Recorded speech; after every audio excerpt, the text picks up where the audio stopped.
How did we get here? Why is it so bad? It's the BS Report with Brian Smith. Let's go.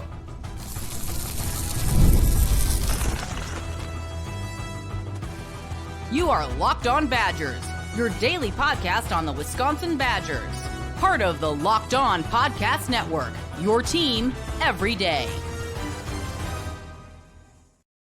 What is going on, Badger fans? Welcome to Locked On Badgers, your team every single day, part of the Locked On Podcast Network. Thank you for being an everydayer. Thank you for being part of this community. I'm your host, Ryan Herrings. Today's episode, we are taking your questions for Brian Smith, National College Football Analyst, Locked On Portal. How did we get here? Is there any hope left? How can Luke Fickell get out of this if there is a chance? Today's episode brought to you by Gametime. Download the Gametime app, create an account, use code Locked On College for $20 off your purchase. Brian Smith joining the show. We used to have him on more because we used to, honestly, every time we'd have recruiting wins, we'd have you on, but that just hasn't happened much. And then his team has struggled. And obviously you're a busy man, but we're in dire straits. And I wanted to bring you on to get a national perspective. And I think the biggest question is this, man. Like, you came on, I remember specifically, we did a show when Luke Fickell was hired and we were over the moon, right? We were thinking year one, 10 wins, let's go. And you said, whoa, it's not going to happen that fast, but you still like the hire.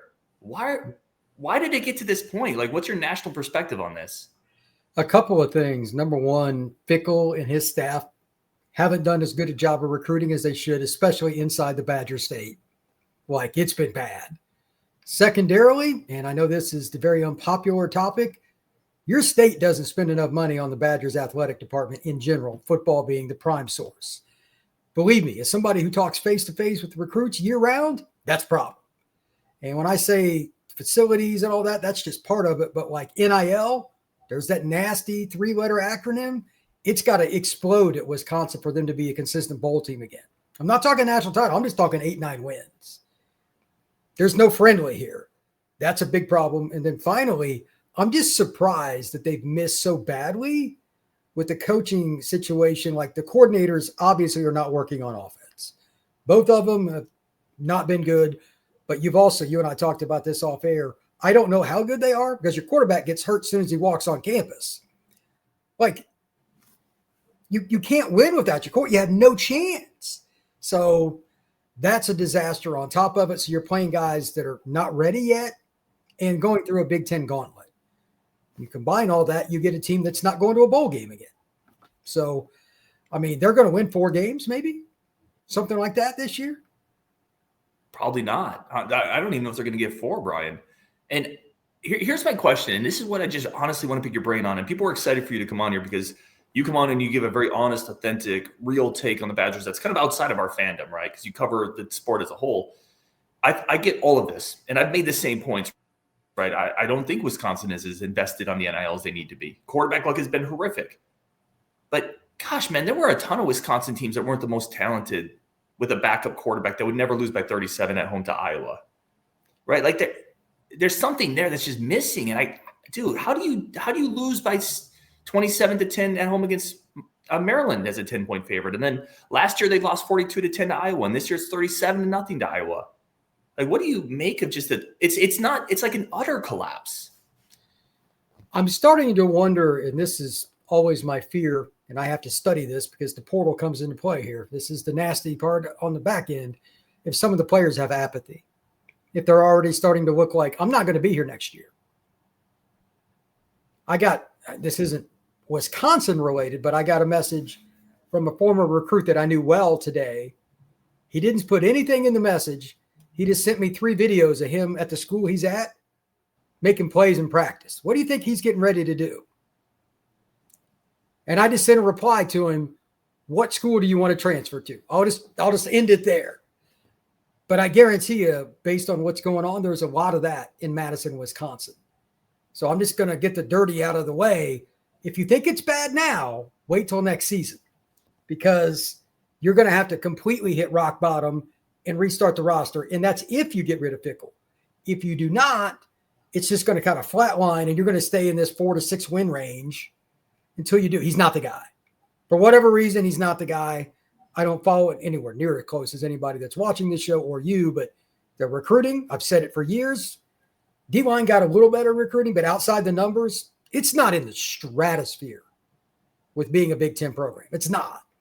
Outside of Vinny, like he can fly. They haven't had many guys that they've gotten that could.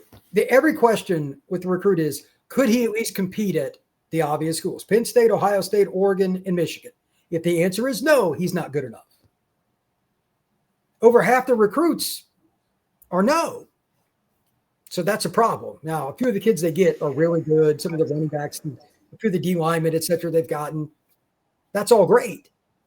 But your depth is nowhere near where it needs to be. And then you have so many holes at key spots. Again, corner can't be where it's at Wisconsin right now. That can't be. Because even if you got great front, which Wisconsin's front is good, they're exposed because it's hike and throw. You take the box out of the game. That's just one way you kill Wisconsin, who might have the best run defense in the country, and you still suck on defense. That should never be the case because your cornerback play, safeties, et cetera, 3rd and 5 is the first down. It's just, when you're giving up 2.5, 3 yards a carry, you shouldn't have to worry about 3rd down much. Wisconsin, you do. And then on offense, that's a whole nother animal. The injury is the biggest problem, but obviously the coaching. I refuse to watch a Wisconsin football game. It's so bad. I won't do it. I'm going to get you up to Madison. You and I are going to do one together. Well, after they actually have a real football team for me to watch on offense where I don't have to go get therapy afterwards, maybe if I could find a way to go to the Notre Dame game and Lambeau, I've always wanted to see Lambeau anyway, but that ticket's going to be ridiculous. That ticket's going to be – I don't have the money to be throwing around for tickets like that. I ain't paying $1,000 for a college football game. What if I buy the ticket for you and then we do a live show after? Just file that in the back of your head. You don't have to say yes or no. File that in the back of your head. That would be a ton of fun.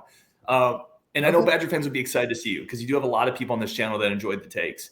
Let's shift here. Did the Badgers make a mistake by firing Paul Chryst and maybe not going with Jim Leonard? I know that's impossible to ask, and a lot of people love the Luke Fickell hire, by the way. Like, that was a very well-celebrated hire. But did they make a mistake? Did they sacrifice their culture?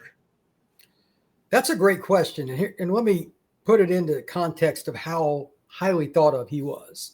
I was told the 3 guys that Notre Dame interviewed were Matt Campbell, Luke Fickell, and then obviously Marcus Freeman. I was told that Fickell was pretty close. So, yeah. I mean, that just shows you how hard it is. I mean, Marcus Freeman and Fickell devised that crazy defense they had at Cincinnati that Notre Dame runs. You got better athletes there, but Wisconsin's done a pretty good job with it in some ways, but the offense has been so bad. Even if they did have some of the corners, I don't even know if it would matter. Like, I'm starting to think that when he was at Cincinnati, a few of the guys, and some of them are at Notre Dame now and some are other places, he's not a recruiter. I've heard some awkward things about dealing with him, working for him, etc. I'm guessing that's probably not helping him on the recruiting trail. He can be pretty rough. So those guys in today's era, and Wisconsin is not a destination location because it's so far north. It's just hard to get kids to go there.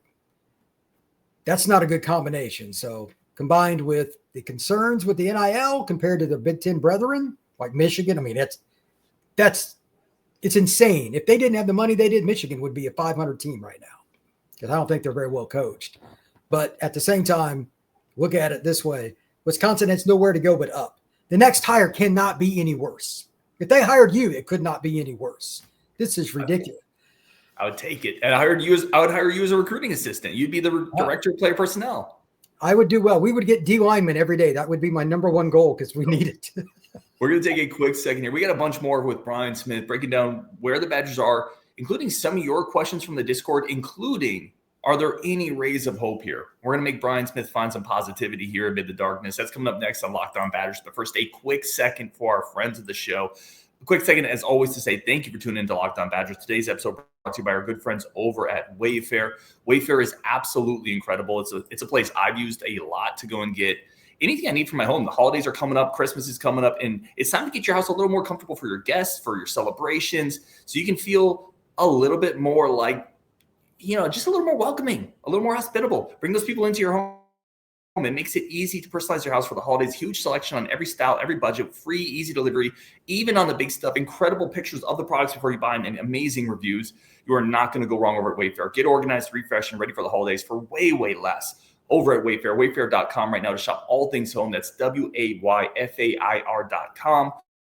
Wayfair, every style, every home. You will absolutely not regret it. Today's episode also brought to you by our great friends over at FanDuel, longtime sponsors of the Locked On Podcast Network, the official sportsbook of the Locked On Podcast Network.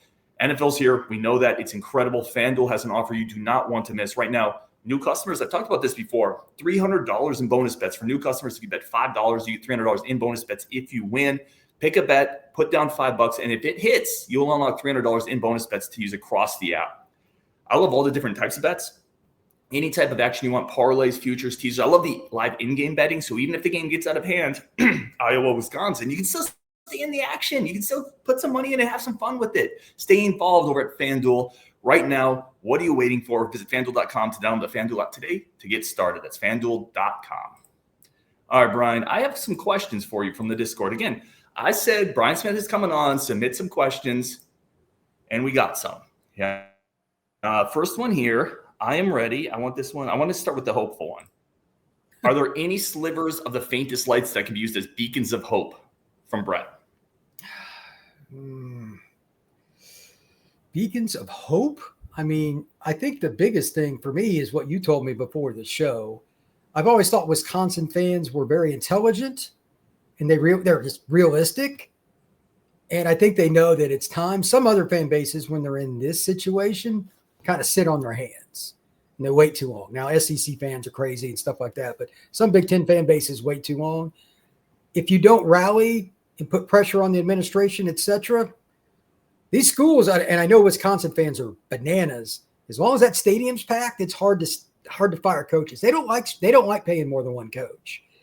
I think the biggest thing is, as goofy as it sounds, is just being loud, wearing shirts, fire Fickell, like the whole 9 yards.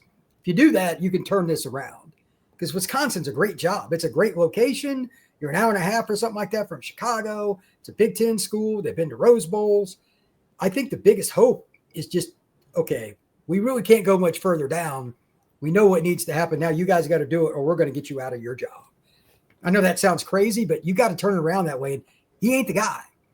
We kind of thought that coming into this season, but now, I mean, 37-0 to Iowa. If they don't fire him after that, look, you and I didn't think they were going to beat Iowa necessarily, but neither one of us thought that was going to be 37-0. I mean, I thought, 24-10 or something like that. Okay. 37-0.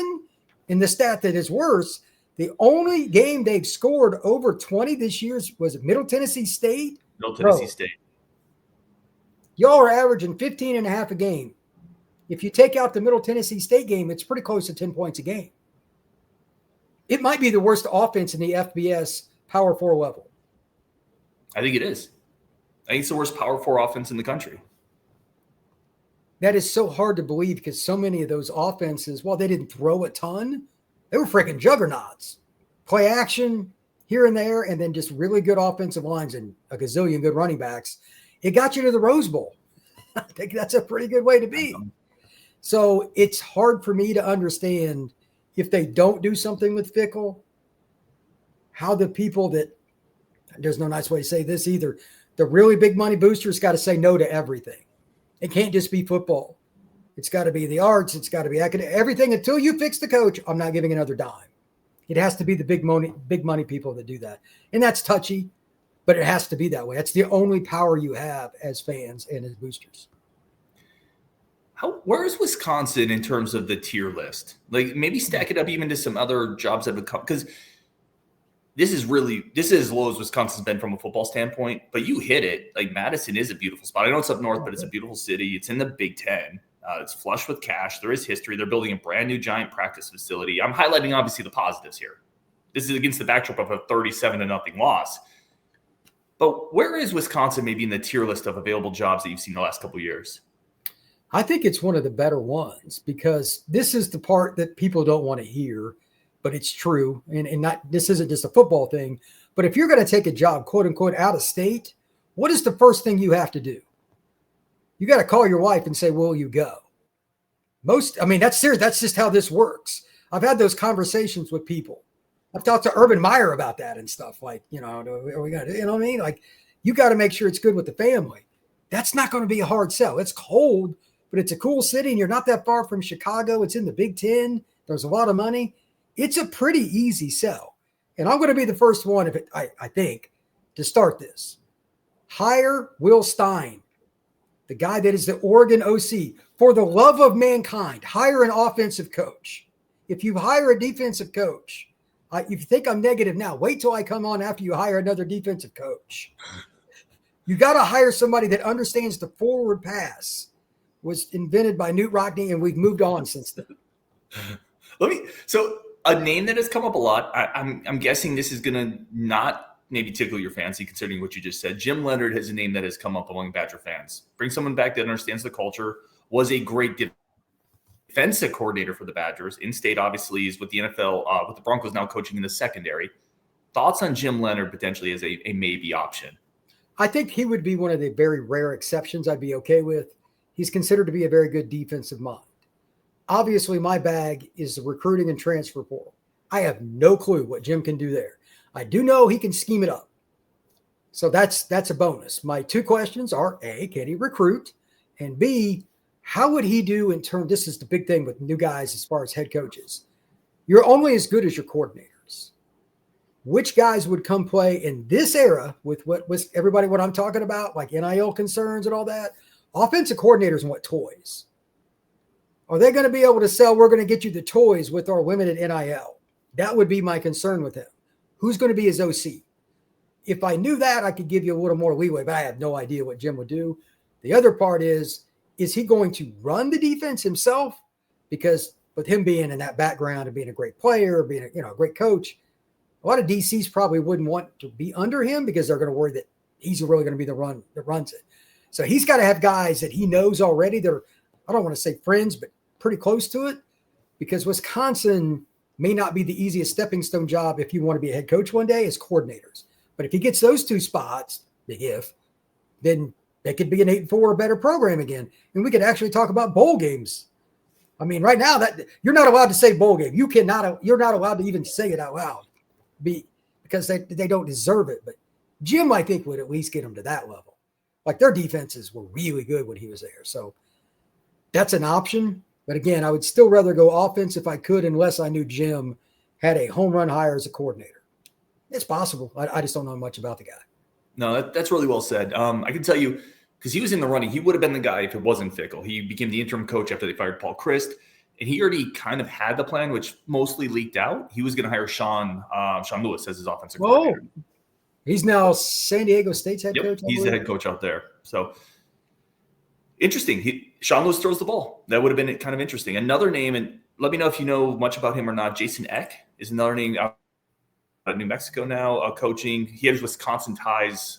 There was a question here about Jason Eck. Does he have solid connections to the state of Florida to help with recruiting? Is that somebody that you could see with any smoke with Wisconsin? Well, I saw that game. I remember it was a Friday night game. New Mexico went to the Rose Bowl and just steamrolled UCLA.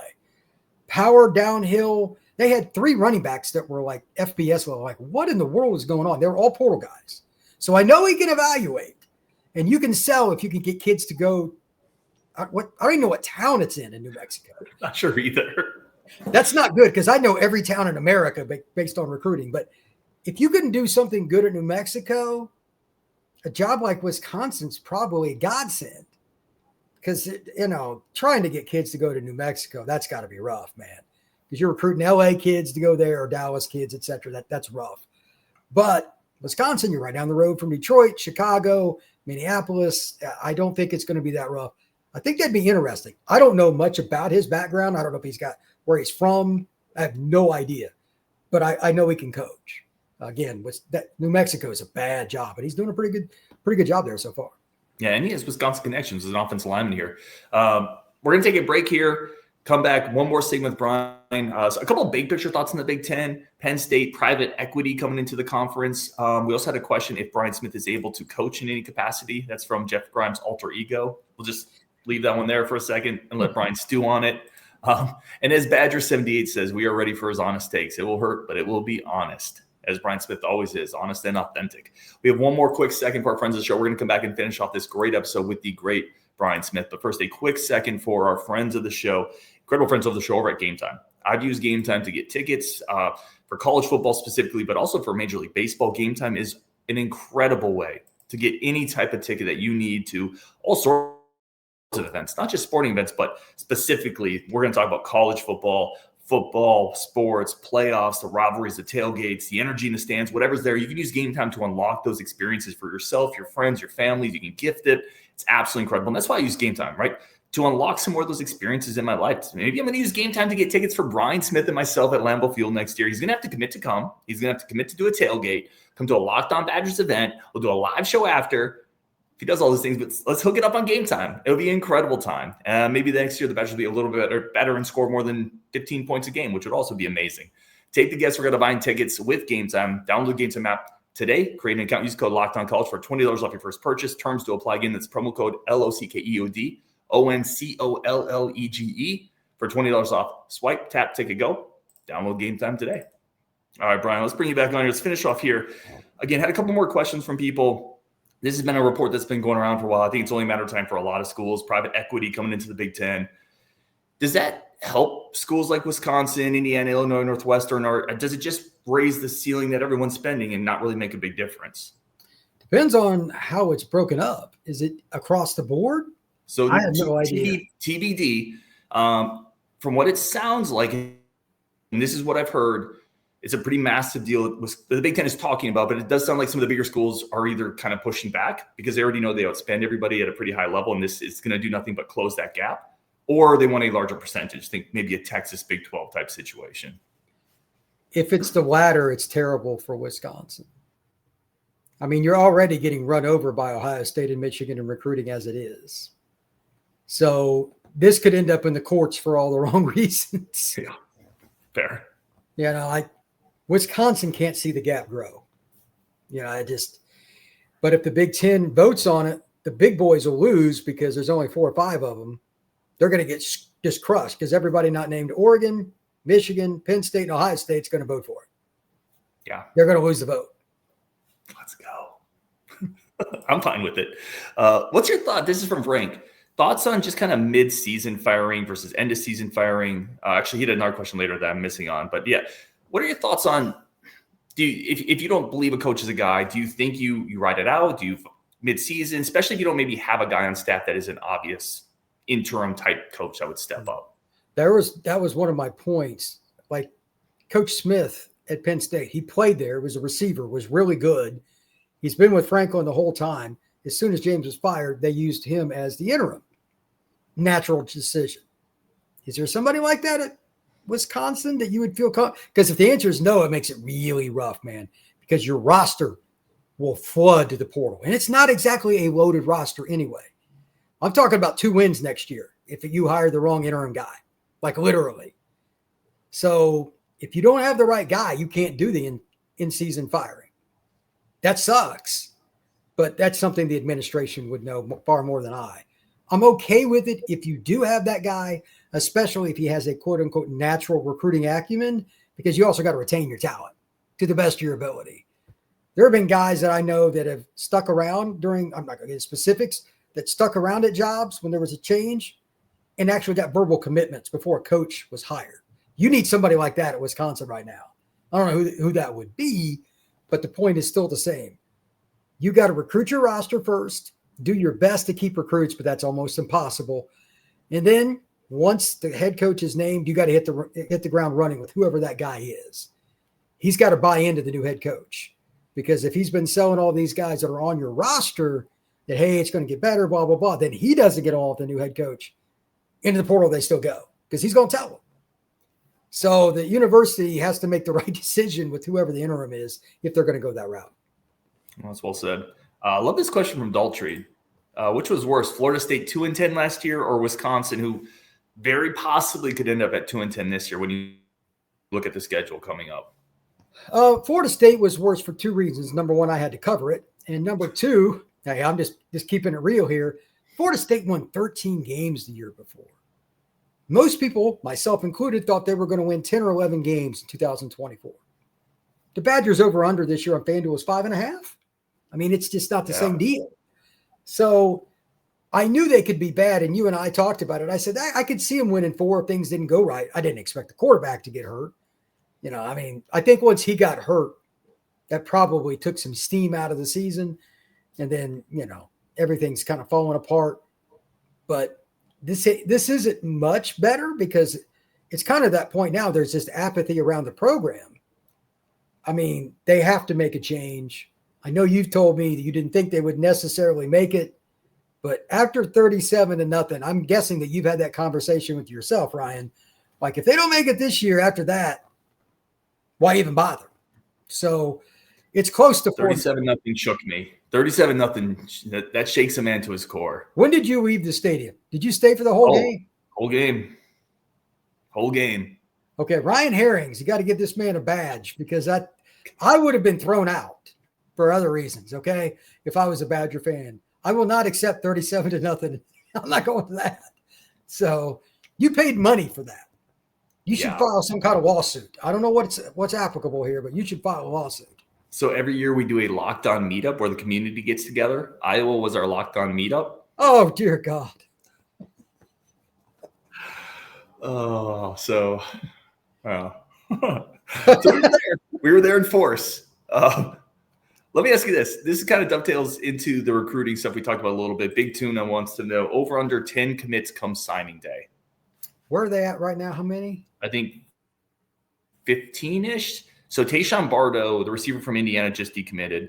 This class still has Amari Latimer in it. Still has Jaden Petit in it. Still has a couple pretty nice pieces in it. Amari Latimer specifically is a big-time running back you and I have talked about a lot. But, yeah, what do you think of – let me actually rephrase this a little bit. If you make a change, you're going to lose most of this class. But a new guy's going to bring people as well, right? Well, your bigger thing here will be portal. Let's just use Signetti for an example. They brought 13 guys from James Madison. Mm-hmm. So it depends on eligibility and all that. So recruiting, I know this sucks because I'm a recruiting guy first. It's got to take a back seat a little bit. You got to keep Latimer no matter what. Good luck with that. I highly doubt that happens, but you got to try. But I would guess 8 to 10 in that range, and you probably add 4 or 5 guys for the new staff brings in, and then you kill it in the portal. I'm just going to say it. Right now, everybody out there in Badgerland, we are now naming Ryan Herrings the president of the Badgers Portal Club because it's going to be necessary.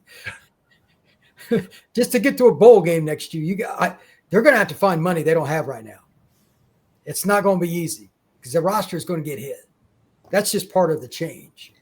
And by the way, for those who do not know, it was just recently voted on January 2nd through January 16th is the portal window, but that's not the important thing. It's the only portal window. So if you have something go wrong in spring practice, too bad. It's like it was in old school. You're stuck. And everybody's in that boat. So everybody that has money, the Ohio States, Texas A&M, Florida's, they're going to overspend to try to keep players not necessarily to play for them, but off your roster. This is my biggest concern for the Badgers because the new guy's going to take a hit just with the roster, but you got to support him like an upper echelon Big Ten school would. And you don't give me warm and fuzzies every time we text about Big Ten money compared to what Wisconsin's spending in the NIL. So you don't like you. I don't know. I don't even have words for it sometimes because I just don't think they're. I will say this. Let me find my words for a second. I think change can sometimes spur excitement and momentum and hope if you get the right guy. I think that matters, right? You get a guy like Jim Leonard who has Wisconsin ties. People love him in state. Or you get a guy like you mentioned, Will Stein from Oregon and the excitement that he would potentially bring. I mean, I think those things could churn up some excitement. It's hard to put money into something that doesn't seem like it's working. And I think that's definitely a part of it here. That's the way I look at it. Like apathetic is the word I used earlier. And if you're a fan, when I saw that come across the screen a little bit ago, I wasn't even picking, and I'm the most negative guy, I'm pretty sure of that. 2-10? Easy. I didn't even think they were going to go 2-10. That means basically they're not winning another game pretty much, unless there's some other direction. So they have Ohio State next. Then they go to Oregon. Then they have a bye for Washington. And then they have Illinois, then Indiana. And they finished Minnesota. Like, where's the wins there? Maybe you trip up Minnesota, maybe? Possibly. But I'm looking at this right here. It's possible. It's totally possible. I mean, listen, possibly Washington coming to Madison for an early game. Have you seen Demond Williams play? He's awesome.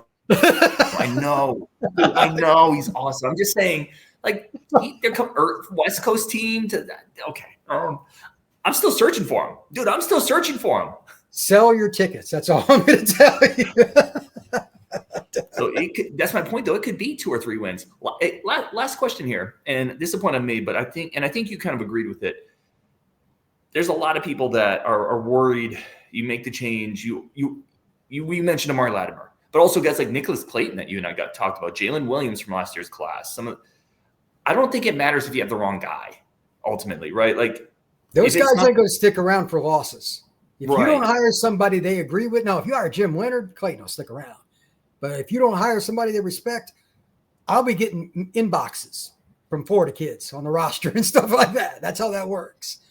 Yeah, here's my film. Send it out for me, coach. Yeah, that's how this stuff works. They're gone. They're going to make their decision 100% on their long-term future of trying to get drafted. That's it. You got to hire the right guy and fast. That's the one reason, by the way, as a parting point, that Leonard would probably have a chance. He's not a head coach right now. Like Penn State people, we're going to get Cignetti. You have zero chance because he's going to be in the playoff. You can't wait if you're Penn State for Indiana to go to the playoff. You have to have your coach hired. So it ain't going to be him. So they need somebody like that. I think, again, Will Stein at Oregon. I'm ahead of the Will Stein Club for Wisconsin Badgers. That would be great. I would actually watch Wisconsin football again. I mean, I will not watch them this year. I cannot watch them. They're that bad. So you're not alone. You're not alone. He is the great Brian Smith. Brian, where can they find everything you're doing over on the portal? Yeah, man. You can find me at Locked On the Portal, Locked On _ the Portal on X, and you can find us all over the place. YouTube, Spotify, Apple, Podbean, anywhere you get your pods. So just like Locked On Badgers. Love it. Thank you. Everybody tuning in as always. Appreciate Brian for jumping on when he did. Follow up this week, a bunch more content. Ohio State coming up. We'll have a crossover episode, a couple guests coming up. Basketball content, media days were just here. A bunch coming up on this week's schedule of Locked On Badgers. Thank you again for tuning in, and on Wisconsin.